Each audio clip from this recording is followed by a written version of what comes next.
हाय दोस्तों, कैसे हो आप लोग। मेरा नाम Apurva. Welcome back to my channel auto passion India. Hope you all are doing great. और आज जो गाड़ी मैं आपको दिखाने जा रहा हूँ वो काफ़ी डिमांड में है इस समय, और लोगों के मन में उसको लेके काफ़ी ज़्यादा क्वेश्चंस हैं, क्योंकि बहुत ज़्यादा उसने हाइप बना के रखी है और इस समय लोगों की रिक्वायरमेंट भी है, क्योंकि पेट्रोल और डीज़ल को लोग अवॉइड करना चाहते हैं। तो इसकी वजह से अब ईवी पे जा रहे हैं। तो आज की गाड़ी हमारी ईवी है, आपको मैंने बता दिया। सो देखते हैं आज कौन सी गाड़ी आपके लिए लेकर आया हूँ। चलिए वीडियो स्टार्ट करते हैं। और जो मेरे चैनल पे नए हैं please subscribe my channel, share and like, और अपने सर्कल्स में सर्कुलेट करिए, और आपकी सपोर्ट की बहुत ज़रूरत है। चलिए वीडियो स्टार्ट करते हैं। दोस्तों, जिस गाड़ी की मैं बात करने जा रहा हूँ वो टाटा की है। जी हाँ, ये नेक्सॉन ईवी है। ज़िप्ट्रॉन की आप यहाँ बैचिंग देख रहे हैं। गाड़ी अभी काफ़ी गंदी है क्योंकि ये टूर से आए हैं अभी, और कल ये फिर निकलने वाले थे। थोड़ा सा समय था भैया के पास, तो उन्होंने मुझे बुलाया और बोला कि मैं अपना एक्सपीरियंस शेयर करने चाहता हूँ इस पे। आप देख सकते हो, ब्लैक में काफ़ी अच्छी लगती है।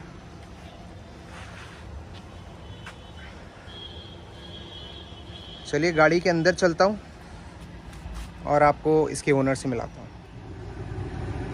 दोस्तों, अब हम आ गए हैं गाड़ी के अंदर। आप देख सकते हो इसका पूरा ऑल ब्लैक इंटीरियर। यहाँ डोर पे भी डैशबोर्ड आपका यहाँ ग्लॉसी ब्लैक, नीचे भी ब्लैक है। नीचे आपको यहाँ पे पियानो फिनिश में आपको सेंटर कंसोल मिल जाता है। अब इस समय ये गाड़ी काफ़ी अपडेट हो चुकी है। नया टेफ्टी आ गया है, यहाँ पे नया इंफोटेनमेंट सिस्टम आ गया है। और इसके ओनर हैं राजीव भैया। राजीव भैया, कैसे हो आप? मैं ठीक हूँ। राजीव भैया, थोड़ा अपने बारे में बताइए। बेसिकली मेरा नाम राजीव राय है और मैं लखनऊ शहर से गोमती नगर का रहने वाला हूँ। और मेरा जो बिजनेस है वो सोलर पावर प्लांट का बिजनेस है, जिसमें मेरी पर डे की रनिंग जो है 130 से 140 किलोमीटर पर डे की होती है। और मैं कई गाड़ियों को यूज कर चुका था, बट मुझे जो है लोकल फील्ड के लिए गाड़ी चाहिए थी, क्योंकि ईवी एक मैंने नवंबर में एक अच्छा ऑप्शन सुना था। तो मैंने इसलिए जब ईवी आई नवंबर के आसपास 2021 में, तो मेरी शायद ये दूसरी या तीसरी गाड़ी रही होगी। तो मैंने इसमें एक तरीके का इन्वेस्टमेंट किया था, ये देखने के लिए क्या ये मेरे बिजनेस को इनहेंस करेगा कि नहीं। तो कितने मिली राजीव भैया ये गाड़ी? जब मैंने ये गाड़ी परचेज की थी तो मुझे 17.5 लाख की अप्रोक्स पड़ी थी ये गाड़ी, जबकि इसमें मैंने 2 लाख रुपए बचाए थे जो उत्तराखंड से मेरा रजिस्ट्रेशन हुआ था, और 2 लाख रुपए का मुझे डिस्काउंट मिला था, वरना ये गाड़ी लगभग 19.5-20 की आसपास की जाती।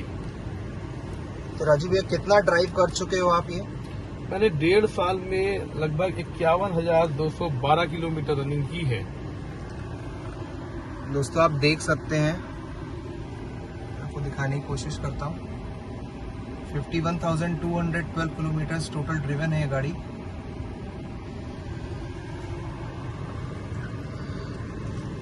राजीव भैया, कौन सा मतलब टॉप मॉडल है ये? ये डार्क एडिशन है, जो टॉप ही कहलाएगा, फिर इसमें एक सनरूफ नहीं है, बस यही डिफरेंस है।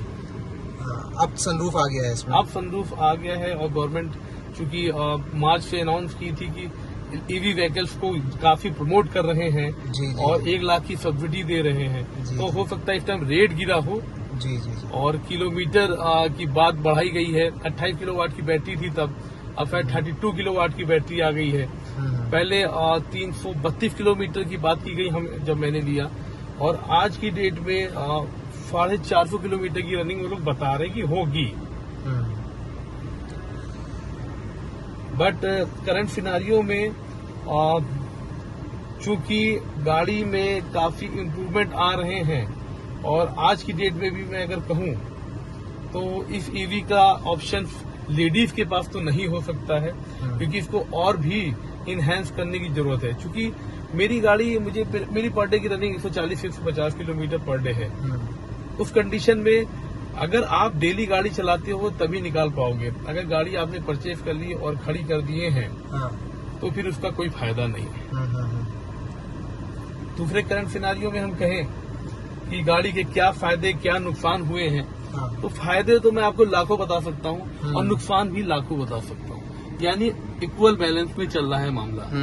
अगर मुझे बाहर शहर से निकलना पड़ता, इवन 100 किलोमीटर दूर, 100 किलोमीटर अप 100 किलोमीटर डाउन, देखिए अगर हम इस गाड़ी की कंपनी ने रेंज कही है 320 किलोमीटर, उसकी कंडीशन है 80 किलोमीटर प्रति घंटे से ऊपर नहीं जाना चाहिए जी।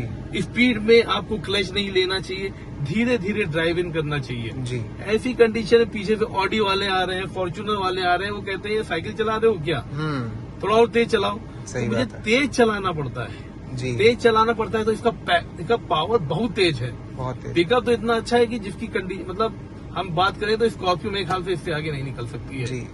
लेकिन मेरे ख्याल से 140 के आसपास का इसका 160 किलोमीटर प्रति घंटे की रफ्तार से है। 140 का BHP है इसका। हाँ, BHP है। और जब इसको हम चलाते हैं तेज तो फिर ये बैटरी भी बहुत तेज खींचती है। जो 332 की बात की जा रही है, मैं जिस तरीके से चलता हूँ 100, 110, आप कितना निकाल लेते हो रेंज? तो मैं लगभग 180 किलोमीटर ही निकाल पाता हूँ जब मुझे हौच पौच चलानी पड़ती है। लेकिन मुझे ये पता है कि अगर मुझे 200 किलोमीटर अप एंड डाउन है, यानी 100 किलोमीटर जाना 100 किलोमीटर आना और 20 किलोमीटर रिजर्व में चाहता हूँ, तो फिर मैं 80 से ऊपर नहीं जाता, बहुत धीरे धीरे चलाता हूँ।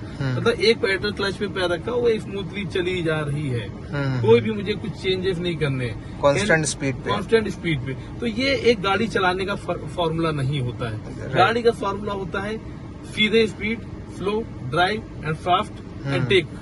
हर तरह का ड्राइवर है, हर तरीके का ड्राइवर है। इस कंडीशन में अगर मैं ये कहूँ कि इसका करंट सिनारियो में क्या इसका प्रॉफिट है, तो प्रॉफिट एक है, आपकी पेट्रोल से तो सस्ती है। कल मुझे इमरजेंसी में जाना पड़ा सुल्तानपुर में अपने दोस्त की टाटा की पंच लेकर गया, जिसमें मेरा 2000 के आने जाने में तेल लग गए। मैं अगर 40 किलोमीटर कम जाना होता तो मैं अपनी गाड़ी लेकर जाता, मेरा एक पैसा न लगता, सिर्फ 500 रुपए के तेल में कवर हो जाता।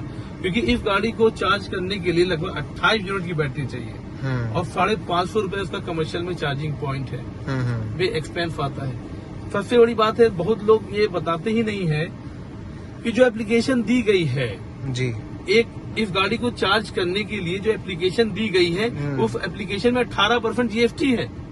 अरे बाप। अगर हमने 1000 रुपए का रिचार्ज कराया, हाँ, तो 18% यानी 180 रुपए तो पहले कट जाते हैं। हाँ। बचा कितना, लगभग 920 जी 820 सॉरी जी बहुत कम, 1000 में 820 मिलना है जी। 820 का आप रिचार्ज करेंगे कमर्शियल पॉइंट ऑफ व्यू से, तो आपकी गाड़ी 550 रुपए में चार्ज होगी जी। ठीक है, 550 में चार्ज हुई, 300 रुपए आपके उस एप्लीकेशन में रखे रहेंगे जी। लेकिन जब आप पूरा सफर करके आओगे तो आप यही महसूस करोगे कि मुझे बहुत तेज कहीं पहुंचना था। इमरजेंसी ये गाड़ी अभी सक्सेसफुल नहीं है जी। इमरजेंसी में ये गाड़ी सक्सेसफुल नहीं है। मतलब ये आपकी सेकेंडरी कार हो सकती है, सेकेंडरी कार हो सकती है, प्राइमरी कार नहीं है। प्राइमरी कार नहीं हो सकती, प्राइमरी है only for the local purpose and you have a time allot. तो आप क्या समझते हो कि 20 लाख रुपए लगा के कोई सेकेंडरी कार ले इसको? मार्केट में अब और भी टाटा ने ऑप्शन दे दिए हैं, अंडर 10 लाख, अराउंड 10 लाख जो आ रही है। 10 लाख में भी आ रही है, तो फिर आप 10 लाख की लो। अगर आप एक्सयूवी से चलने वाले आदमी हो तो आप टाटा जैसी पंच वाली गाड़ियों पे या छोटी मोटी गाड़ियां जो आ रही है डब्बे टाइप की, जिसमें आप सेव भी नहीं करोगे, बुलेट वाला आएगा उड़ा के चला जाएगा, आपको पता भी नहीं चलेगा कि किस पे लड़ गई ठोकर। अगर आप ये एडजस्ट कर सकते हो तो फिर एडजस्ट करो, लेकिन मैं एडजस्ट नहीं कर सकता था, मुझे एक्सयूवी मॉडल। जैसे टाटा के पास इनकी टियागो है, हाँ, जो अभी 9 लाख रुपए 8 लाख है। हाँ, तो वो भी अच्छा ऑप्शन है सिटी रन के लिए। सिटी रन के लिए अच्छा, लेकिन उसको भी आप सेकेंडरी ही कार की तरह यूज कर सकते हैं। कार के लिए। लेकिन एक बात है, फॉर्च्यूनर पे चलने वाला बंदा उसमें नहीं बैठेगा। नहीं, वो तो मुझे समझ में आता है, वो नहीं बैठेगा। ये एक अगर आप ईवी में जा रहे हो तो मिडिल क्लास ऑप्शन, यानी जिसने गाड़ी अभी नहीं ली है और सोच रहा है और वो चाहता है जनरली मेरा कम तेल में लगे और मेरी डेली की रनिंग, मार्केटिंग वाला बंदा, उसके लिए ये गाड़ी सक्सेसफुल है। बिजनेस वाला बंदा, उसके लिए गाड़ी सक्सेसफुल है। इसका लोकल बिजनेस है, जिसका लोकल बिजनेस है, लेकिन उसको अभी कहाँ से लखनऊ से कानपुर जाना तो मुझे सोचना पड़ेगा कि इसके चार्जिंग पॉइंट का है। लेडीज के लिए गाड़ी है ही नहीं। ये ऐप में चार्जिंग पॉइंट्स बताती है कंपनी की? बहुत इश्यूज हैं। जब मैं चार्जिंग ओपन करता हूँ तो जब वो पहुंचता है उस जगह पे पता चलता है वो चार्जर ही नहीं चल रहा है, उसका कोई सर्विस प्रोवाइडर नहीं है, किसी तरीके से उसको चालू अगर कर भी दिया जाता है तो पसीने आ जाते हैं धूप में खड़े होके, क्योंकि वो बाहर पे खड़ा है। उसके लिए कोई शेड नहीं कि गाड़ी वाला आराम से आए, खड़ी करे और अपना चले जाए। नो होटल में एक लगा है गोमती नगर में, वहां पे आप गाड़ी चार्जिंग करने जाओगे तो सबसे पहले वहां के भीड़ का क्रश का सामना करना पड़ेगा, क्योंकि नो होटल के पास पार्किंग जो है वहीं पे लोग गाड़ी खड़ी कर देते हैं, वहीं पे चार्जिंग पॉइंट है, वहां आगे पीछे करके लगाओ तब जाके गाड़ी चार्ज होती है। मैं एक बार फैजाबाद गया था, परेशान हो गया था, नई गाड़ी थी मेरी जी, तब मैं परेशान हो गया था। फिर मैंने इस गाड़ी पे एक्सपेरिमेंट किया, राजीव 18 लाख रुपए लगा के तुम्हारा ये नुकसान हो रहा है। फिर मैंने इसको सेकेंडरी कार का ऑप्शन रखा और प्राइमरी कार मैंने दूसरी गाड़ी रख ली, वरना ओके ठीक है। सेकेंडरी ऑप्शन ये लोकल में चलता हूँ, आराम से एसी में बैठना चलना, मुझे कोई फर्क नहीं पड़ता है। मैंने अपना रूटीन सेट कर लिया है कि अगर मुझे लंबा जाना है तो मैं 200 किलोमीटर से अप डाउन इसके भरोसे नहीं रह सकता, और 150 चलना है तब तो ये राजा है।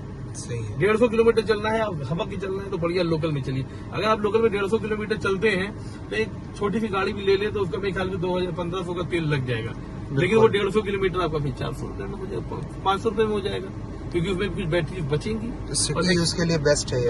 कंपनी वाले बोलते हैं कि इसकी डबल बैटरीज है, इसकी बैटरी जो है वो एसी जो है वो इसकी नॉर्मल बैटरी चलती है, आपकी गाड़ी की पिकअप वाली बैटरी से नहीं चलती। नहीं, आप खड़ी गाड़ी में एसी चलाओगे तो आपकी जो किलोमीटर तय करती है वो गाड़ी की बैटरी में डिस्चार्ज ड्रॉप हो रही है, और उसको ये सेल्स वाले गलत बता रहे हैं। देखिए, ये गाड़ी फ्यूचर कहा जाता है जी, फ्यूचर का एक तरीका है, उसके लिए समय देना पड़ता है जी जी जी। ये मेरे जैसे लोग के लिए सक्सेसफुल गाड़ी है जी, लेकिन मेरे जैसे लोग के लिए, लेकिन कोई बिजनेस क्लास दूर अप एंड डाउन, कोई लेडीज क्लास जो अप एंड डाउन करना चाहती लंबे, उनके लिए नहीं, क्योंकि वो चार्जिंग कहाँ करेंगे। सही बात है, वो लेडीज उधर के कहाँ चार्जिंग पॉइंट ढूंढे। मैं आदमियों के इतना ढूंढता हूँ तब जाके मुझको मिलता है, और फिर मुझे वहाँ हर जगह प्रॉब्लम होती, फैजाबाद में प्रॉब्लम हुई। गाड़ी देखिए आदमी सुकून के लिए लेता है, पेन के लिए नहीं लेता। बिल्कुल सही। अगर हम ये बात करें कि पेनफुल है तो हाँ, लेडीज के लिए तो पेनफुल हो जाएगी। विकास नगर में भी चार्जिंग पॉइंट स्टेशन है, जहाँ पे मैंने ये गाड़ी दी थी FRM मोटर जी, वहाँ का चार्जिंग पॉइंट जो है कम से कम 2 महीने से खत्म। अब बताइए, चार्जिंग पॉइंट पे आप काम कर नहीं रहे और गाड़ी सेल करते चले जा रहे हैं। फिर ये गाड़ी डिपेंडेंट है आपके घर के चार्जिंग के भरोसे। और आपके पास फास्ट चार्जर है कि नॉर्मल चार्जर है? फास्ट चार्जर के लिए आपको पता होना चाहिए इसका कंजम्पशन 15-30 किलोवाट की बैटरी पे जाता है, कनेक्शन पे जाता है, जिसका इलेक्ट्रिसिटी डिपार्टमेंट से ऑलरेडी इतना खर्चा है कि उसको लगाने में छींकें आ जाती हैं। कितने किलोवाट का कनेक्शन चाहिए होता है घर में? मिनिमम आप 5 किलोवाट का कनेक्शन लेके चले, अगर इसको घर पे चार्ज करना है। और मेंटेनेंस के क्या इश्यूज आते हैं? मेंटेनेंस देखिए कम है, 51,000 मैंने चलाई है, मुश्किल से मेरा 20-22 हजार रुपये मेंटेनेंस गया होगा। कितने किलोमीटर पे इसका आप सर्विस कराते हो? मैं इसका 15,000 किलोमीटर पे सर्विस कराता हूँ,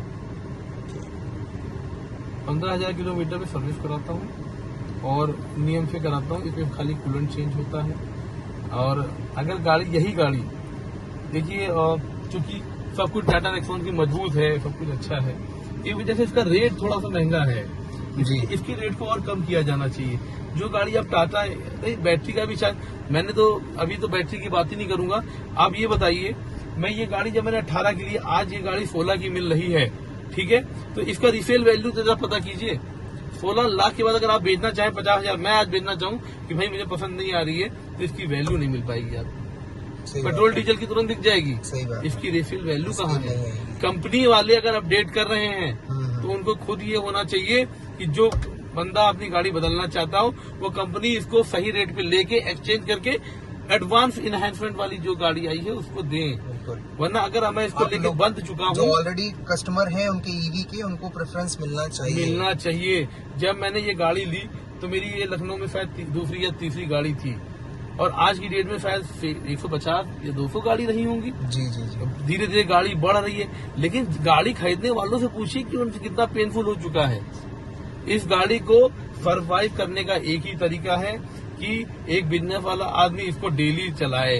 अगर उसका बिजनेस, मैं खड़ी गाड़ी में 1 घंटे से इसी में बैठा हूँ, मेरी गाड़ी की बैटरी देखिए 95 से 91% हो चुकी है, 95 से 91% हो गई।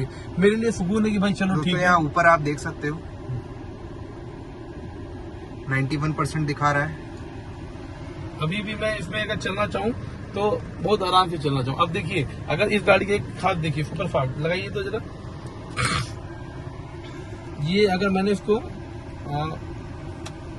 सुपर फास्ट पे किया तो देखिए कितनी तेजी से इसका किलोमीटर गिर गया, 237, 250 से 235 हो गई। और अभी मैं चला दूं तो ये 200 भी नहीं दिखाई देगा, तुरंत सडनली स्पोर्ट्स मोड में। स्पोर्ट्स मोड में किलोमीटर बहुत तेज करते बहुत तेजी हैं। से और ये करता है। एक्चुअल नहीं है, 1% की बैटरी 1.5 किलोमीटर चलती है, तो 100% की गाड़ी होगी 150 किलोमीटर। इसको 200 लेने के लिए थोड़े सर्वाइवल करने पड़ते हैं मुझको। सही बात है। लेकिन हाँ, मैं ये 100 में एक बात कहूंगा, चूंकि मैं इसके तरीके को समझ चुका हूँ, इसीलिए ये गाड़ी मेरे लिए फिजिबल है, मेरे लिए बहुत बेनिफिशियल है। आपको सूट कर रही है? मेरे को सूट इसलिए करी, मेरा लोकल का काम लोकल का काम। है। मुझे अगर कानपुर जाना हो तो मैं दूसरी गाड़ी निकालता हूँ। लोकल 50 जगह मुझे घर पे दरवाजे खटखटाने पड़ते हैं। मेरा सोलर प्लांट का बिजनेस है, सर्विस देनी है, उसके लिए मैं बाइक से जाता था, परेशान होता था, पसीने निकल जाते थे, वो मेरे को अब नहीं। मैं कंफर्टेबल जोन में रहता हूँ। अपनी गाड़ी एक तरीके से ये मेरा घर है, आराम से मैं कहीं भी खड़ी करता हूँ, क्योंकि 500 रुपए में चार्ज होके ये 180-200 किलोमीटर लोकल में कंडीशन में चल रही तो मेरे लिए बुरा नहीं है। अगर 500 की मैं अगर कोई पेट्रोल या डीजल गाड़ी लगाऊं तो 5 लीटर आएगा, और कोई बहुत अच्छी गाड़ी होगी तो 15 × 5 75 किलोमीटर लोकल में पर डे 200 किलोमीटर का रेंज इनफ होता है। और उसके बाद वो गाड़ी 75 किलोमीटर पे एसी नहीं चला पाएंगे, इतनी देर देखिए बैठे हैं, इतनी देर कोई फर्क नहीं पड़ रहा मुझको। ये है, अगर आपको लोकल लेना है तो सबसे बेस्ट है।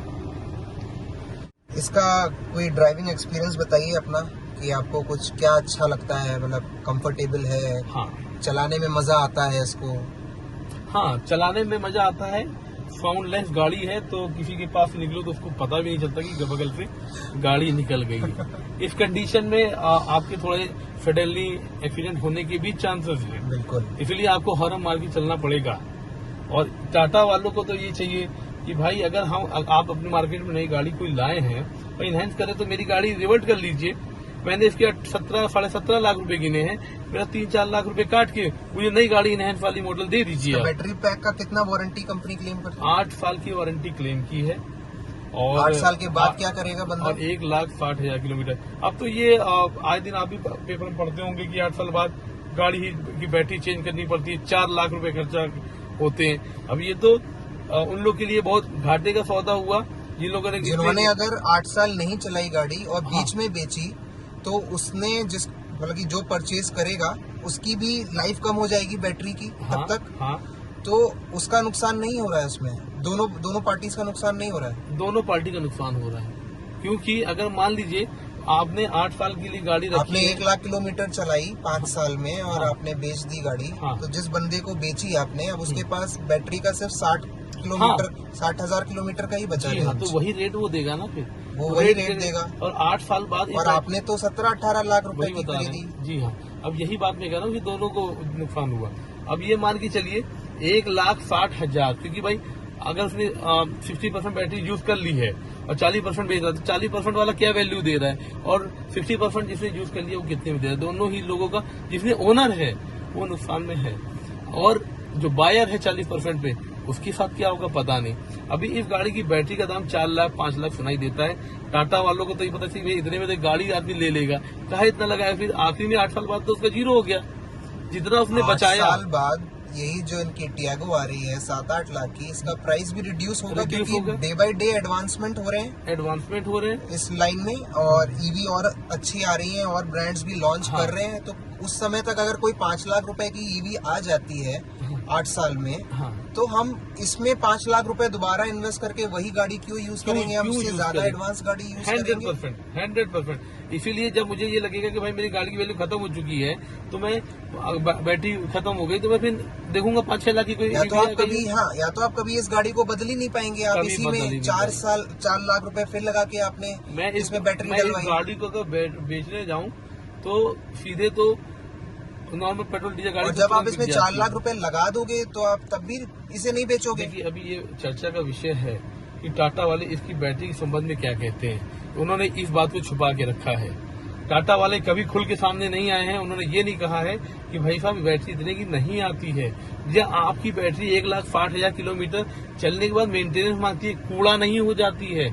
या अगर कूड़ा हो जाती है तो उस गाड़ी को, उस बैटरी को हम इतने % पे क्लेम करके आपको नई बैटरी डिटेक्ट करके उतना दे देंगे, बाई बैक दे देंगे। 30% आपका जो है उस पुरानी बैटरी का कटेगा, 70% आपको नई का देना पड़ेगा, तो भी एक सर्वाइवल हो। सही बात है। लेकिन अगर हमें 100% पेमेंट उस बैटरी करना पड़ेगा तो मैं ये पूरी तरीके से कहूंगा कि आप इकोनॉमिकल जोन के लिए बिल्कुल नहीं सोच रहे हैं। आप, ये बिजनेस है आपका, आपने ये भले ही कह दिया हो कि मैं ईवी लेके, क्योंकि बहुत लोग हैं जो लॉन्ग टर्म के लिए रखते हैं गाड़ी। हाँ, नोबल कॉज के लिए लेकर आया हूँ, बट क्या है नोबल कॉज आपका?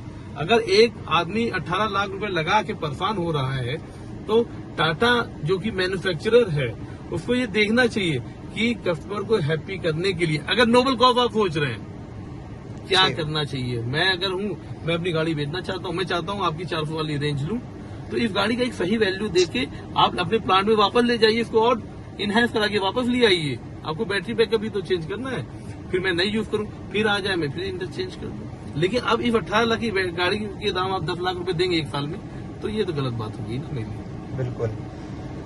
और आप जब ये गाड़ी भैया खरीद रहे थे, कोई और था ऑप्शन आपके पास इसके अलावा? नहीं, देखिए असल में क्या है कि मेरे पास ऑप्शन में पेट्रोल या डीजल ही था। मेरा अगर मैं पेट्रोल डीजल की बात करूं तो मेरा डेली का पेट्रोल डीजल 1500 रुपए से नीचे नहीं है। अब महीने का जोड़ ले तो 45,000 ये गाड़ी बचा रही है। इस 45,000 को बचाने के लिए मैंने इसकी कंडीशन को 3 महीने झेला है, तब मैंने सोचा है कि मुझे कैसे इससे बचना है। अब 45,000 ये अगर गाड़ी महीने का मेरा बचा रही है तो कम से कम 10,000 का मेरा इलेक्ट्रिक भी खा रही है। सही बात है। तो 35,000 बचा मेरा। उस 35,000 को बचाने के लिए मैंने इतना मोटा अमाउंट जो दे रखा है उस पे ब्याज 35,000 का। अगर ये गाड़ी 8 साल बाद कूड़ा हो गई तो मेरा 35,000 बचा कहाँ? 7 साल तक लोग लोन लेते हैं। हाँ, मेरा भी लोन है, 5 साल का लोन है मेरा भी। मैक्सिमम 7 इयर्स तक का तो लोन होता है गाड़ियों पे। जी। अब ये इसकी हाई रेंज 16 मैं तो गया भी था पुनीत ऑटोमोबाइल में या फेरा मोटर में कि मैंने कहा इसको किसी तरीके से प्लान बना इनहेंस दे दो। मैं यूजर इसका अच्छा हूँ, मैंने इस गाड़ी को शुरुआती दौर में ही खरीदा था, तो इसलिए जो है मेरे लिए इसको समझ पाना बहुत आसान हो गया 1-2 महीने में। वरना आए दिन असली इसकी वो रीसेल वैल्यू क्या लगा रहे हैं? रीसेल वैल्यू सीधे 50% कम कर दीजिए आप, बताइए, हाफ हो गया। ठीक है, अब ये मान लीजिए 18 लाख की ली थी, आज की डेट में ये गाड़ी 16 लाख की, तो आपको 8 लाख हुआ, 10 लाख से ऊपर नहीं कोई दे रहा है। दूसरा, इसका चार्जर तो मतलब आदमी खुले में ही लगाएगा, वो गिरता है, बनता है। बिल्कुल। अगर चार्जर इसका 30,000 रुपए का है, आपको पता है? सही बात है। मतलब आपने चार्जर में ऐसा क्या है कि तार लगा हुआ है और एक आगे गन है, उसकी कीमत आपने 30,000 की। ये कौन सा नोबल कॉज है? टाटा को इन सब चीजों पे काम करना चाहिए, ये जो वाकई ही प्रैक्टिकल पॉइंट्स बता रहे हैं राजीव भैया। और राजीव भैया, सबसे अच्छी क्या बात लगती है इस गाड़ी की? एक तो ये पैसे बचाती है आपके, ये तो फॉर श्योर है। वो मेरी कंडीशन भी बचाती है। बिल्कुल। मैंने इसको सीखा है चला के कि मुझे इसे कैसे लेना है। कोई नया आदमी इसको लेके परेशानी होगा। बिल्कुल। और उसको सीखना पड़ेगा कि ये कैसे मिले। अगर आदमी आज सोचे यार ईवी है, मैं अभी खरीद लाता हूँ, 10 लाख की ईवी खरीद लाता हूँ और मुझे 50 किलोमीटर चलना है। आप देखोगे 50 किलोमीटर आप डेली चल रहे तो आप इसकी वैल्यू बैक नहीं कर पाओगे। आपको कम से कम 100 किलोमीटर चलना पड़ेगा। अगर आप 100 किलोमीटर नहीं चलते तो 50 किलोमीटर चलने के लिए आप महंगी गाड़ी 18 लाख की नहीं लीजिए, आप टियागो जैसी कोई छोटी सी गाड़ी ले लीजिए, अगर वो आपके स्टैंडर्ड को मैच कर रही है तो। लेकिन अभी भी ईवीज को आप सेकेंडरी ऑप्शन ही मान के चलिए। हाँ। आप इसको एज अ प्राइमरी कार की तरह ऑपरेट नहीं कर सकते। बिल्कुल नहीं, बिल्कुल भी नहीं। और क्या नहीं पसंद है सबसे ज्यादा इस गाड़ी में? आपको लेने के बाद आपको कमी लगी कि यार 18 लाख रुपए खर्च कर दिए और ये भी मिल सकता था, या ये मिल रहा था मैंने वो छोड़ दिया, ऐसा कुछ लेने के बाद अफसोस हुआ आपको? अफसोस का सवाल तो 3 महीने तक था, उसके बाद ये ऑप्शन नहीं रहा। आज की डेट में अगर मैं सोचूं कि क्या मुझे पेट्रोल डीजल की कोई कार ले लेनी चाहिए, नहीं ले पाऊंगा। मेरी रनिंग जिस हिसाब से है मैं तो बाइक पे आ जाऊंगा। आपको ईवी ही सूट कर रही है? बाइक में चला नहीं पाऊंगा। मैं बोल रहा हूँ मैं ईवी का जबरदस्त यूजर हूँ, जबरदस्त। और अगली गाड़ी भी मेरी ईवी होगी सेकेंडरी, बट ये कोई इमरजेंट गाड़ी नहीं है, इमरजेंसी वाली गाड़ी नहीं है। इसके लिए आप कूल माइंड से होकर आराम से लोकल शहर में चलें, या आपको सीतापुर जाना है अप डाउन करना उतना, मतलब आप 80 किलोमीटर जाना, 80 किलोमीटर आना और 50 किलोमीटर रिजर्व में रखिए, क्योंकि आप शहर जाएंगे तो गाड़ी वहीं पे जाम में फंसती है। टाइम लगता है, बैटरी डिस्चार्ज, एसी चलता है, एसी चलता है। उसके बाद आप नाइट ड्राइव कर रहे हो तो लाइट्स ऑपरेट हो, सब सारा जो लोड है वो बैटरी पे ही है, बैटरी पे ही लोड है। और आपको पता है 90% बैटरी डिस्चार्ज होने के बाद जो बचा 10% है, वो 10% में गाड़ी की एसी उसी सब बंद हो जाती है, लाइट भी इवन 5% के बाद बंद हो जाती है। ओके। फिर ये किसी तरह आपकी कभी डिस्चार्ज हुई है पूरी गाड़ी? तो कोई एक्सपीरियंस? हाँ, 2-3 बार हुआ है। बट मैं, चूंकि मैंने बोला ना 3 महीने में एक बार मेरे साथ ये हुआ, जब मैं फैजाबाद गया था। वहां मैं चार्जिंग पॉइंट पे गाड़ी लगाया तो वहाँ चार्जिंग ही नहीं ऑप्शन था मेरे पास। एप्लीकेशन में तो दिखा रहा था बट था नहीं। ऐसी कंडीशन में यहाँ भी सामने भी डिस्प्ले पे कर रहा होगा, दिखा रहा होगा। देखिए 90% तो बात करते करते देखिए 90% आ गया। नहीं, यहाँ पे भी जब वो हुआ आपके साथ एक्सपीरियंस, हाँ 5% वाला जी, तो सामने तो डिस्प्ले आ रहा होगा आपको। हाँ सामने ये वाला डिस्प्ले आ रहा था बट लाइट वाइट सब बंद हो गई थी। ओके। क्योंकि वो बैटरी खींचती है ना, आपको ज्यादा किलोमीटर रन करना है तो गाड़ी ने ऑटोमेटिक सब अपना सिस्टम बंद कर दिया। दूसरी चीज क्या है, अगर इसके चार्जिंग पॉइंट बढ़ाने चाहिए। इसके चार्जिंग पॉइंट जितने ज्यादा आएंगे, 100 किलोमीटर पे एक चार्जिंग पॉइंट नहीं सक्सेसफुल हो पाएगी। इस गाड़ी के लिए 100 किलोमीटर पे कम से कम 4 चार्जिंग पॉइंट होने चाहिए। बिल्कुल। और चार्जिंग पॉइंट आज की डेट में सेटअप लगाना भी महंगा है। मैंने पता किया था तो अच्छा खासा अमाउंट, लगभग 2 लाख 4 लाख 5 लाख ऐसे लगता है। इवन इसका पूरा फंक्शन लेने के लिए 10 लाख रुपए चाहिए अच्छे से चार्जिंग करने के लिए। ये गाड़ी 28 लाख की हो गई, 18 लाख की गाड़ी और 10 लाख रुपए का चार्जिंग पॉइंट। हाँ, तो ये है। सो दोस्तों आप देख सकते हो राजीव भैया ने बहुत ही अपना डीप एक्सपीरियंस शेयर किया है। भैया को 1.5 साल हो गया है इस गाड़ी को चलाते हुए, और भैया ने इन आउट सब कुछ बता दिया कि किन लोगों को ये सूट करती है, क्या आपका कॉस्टिंग आता है, कैसे आप इसको चला सकते हो, और इसको लेने के बाद आप ज़्यादा परेशान मत होइए, और लेने से पहले ही आप ज़रूर इसको प्लान करिए कि ये गाड़ी आपकी सेकेंडरी कार की ही तरह आप इसको यूज़ कर सकते हो सिटी रन के लिए, जो 150, 200, 250 तक का आपको रन देगी या रेंज देगी। जो EV मैक्स आती है वो 250 मानिए, जो नॉर्मल EV आती है उसको 200 मानिए, जो इनकी टियागो आती है उसको आप 150 मानिए। इस तरह अगर आप प्लान करके चलते हो तो आप परेशान नहीं होगे, और कंपनी को अपने चार्जिंग पॉइंट्स पे ज़्यादा काम करना चाहिए ताकि कस्टमर के लिए ईजी हो जाए, और इसकी रीसेल वैल्यू पे भी ध्यान देना चाहिए। अपने कस्टमर का बहुत ज़्यादा ध्यान रखे कंपनी कि उन्होंने इतना इन्वेस्ट करके उनकी एक ब्रांड को और EV को प्रमोट किया है, लोगों ने खरीदा है, सराहा है उनको, तो उनके लिए भी कुछ बेनिफिट्स होने चाहिए जब वो बदलना चाहें तब। क्योंकि पूरा कंज्यूम करने के बाद और फिर इसमें नया बैटरी पैक डलवाने के बाद कौन गाड़ी को बदलेगा, वो बिल्कुल भी फीसिबल नहीं है। तो उस पर ज़्यादा वर्क होना चाहिए, यही हमारी टाटा से रिक्वेस्ट है। तो राजीव भैया और कुछ छूट गया हो तो ज़रूर बताएं। छूटने में यही है कि गवर्नमेंट को थोड़ा सा इस पे और ध्यान देना चाहिए। देखिए नोबल कॉस्ट में आप चलें तो नोबल कॉस्ट सिर्फ आपके गाड़ी मैन्युफैक्चरिंग से नहीं होता है। नोबल कॉस्ट स्टार्ट होता है जो उसका यूजर है, जो उस गाड़ी को परचेज कर रहा है, उसको आप कितनी सुविधाएं दे रहे हैं। अगर उसको सुविधाएं मिलेंगी तो हर एक घर में EV होगी। हर एक आदमी ये सोचेगा कि सेकेंडरी ऑप्शन मेरी गाड़ी ये है, मुझे अब दिल्ली कलकत्ता जाना है तो मैं पेट्रोल डीजल यूज कर लूंगा। लेकिन लोकल शहर में जो कि सबसे ज्यादा रश भी होता है तो आदमी EV यूज कर लेगा। ऐसी कंडीशन में गवर्नमेंट को नोबल कॉस्ट अगर बात कह रही है, एनवायरमेंटल कॉस्ट की बात कर रही है, तो हाँ उसको चार्जिंग पॉइंट बदलने चाहिए, गाड़ी की वैल्यू भी थोड़ी कम करनी चाहिए, और अगर गाड़ी की वैल्यू कम नहीं कर पा रही तो 100% इसकी रीसेल वैल्यू अच्छी होनी चाहिए, और इसका रेंज बढ़ाने में इसको काफी मदद करने के लिए जो भी फंक्शन हो सकते हैं वो करने चाहिए कि हर कंडीशन में हम इसे यूज कर पाए जी। सो दोस्तों आज का वीडियो बस इतना ही। आपने गाड़ी देखी है, काफ़ी भैया ने अच्छे से मेंटेन करके रखी है, भैया ने अपना पूरा आपको एक्सपीरियंस शेयर किया। तो अब आपको EV खरीदनी चाहिए या नहीं खरीदनी चाहिए, काफ़ी ये वीडियो आपको हेल्प करने वाला है। तो बिल्कुल बैठिए, कैलकुलेट करिए, समझिए क्या चीज़ हो रही है मार्केट में, क्या आपकी रिक्वायरमेंट है, उस हिसाब से गाड़ी परचेज करिए। यही मेरे चैनल का मोटिव भी है। इसके अलावा और कोई भी क्वेश्चन हो आपका इस गाड़ी को लेके या EV को लेके तो डेफिनेटली मेरे कमेंट सेक्शन में पूछिए। मुझे इंस्टाग्राम पे भी आप पूछ सकते हो। और अपना ओनरशिप एक्सपीरियंस आपको मेरे साथ अगर शेयर करना हो लखनऊ और लखनऊ के आसपास के लोगों को, तो डेफिनेटली मैंने मेल अपना ड्रॉप किया हुआ है डिस्क्रिप्शन में। मैं एक बार बता भी देता हूँ, apoorv.apichannel@gmail.com। उस पर आइए, मेरे से कांटेक्ट करिए, मैं आपके पास आऊँगा, आपसे बात करूँगा आपकी गाड़ी को लेकर, और लोगों को हम अच्छे एक्सपीरियंसेस बताएंगे कि ये गाड़ी उनको सूट करेगी नहीं करेगी। मिलते हैं नेक्स्ट वीडियो में, तब तक के लिए bye, take care and drive safe.